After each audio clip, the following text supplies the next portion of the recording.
Može ga ti...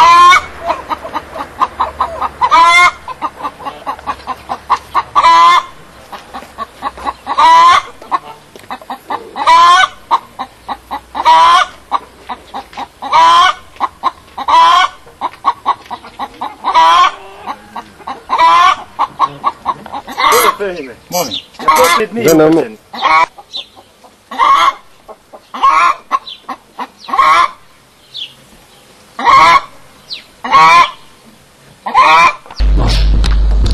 Na području TK vrši se najavljeni pojačani nadzor nad bespravnim radom u oblasti saobraćaja sa putničkim motornim vozilima i kombi vozilima i na području općine Joživinice izvršeno je pečaćenje kombi vozila.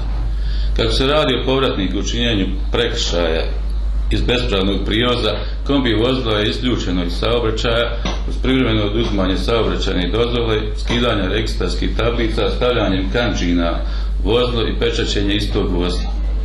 Vozilo će biti blokirano sve do otklanjanja utvrđenih nedostataka i izvršenja prekršajnog naloga koji je inspektor izdao za učinjeni prekršaj.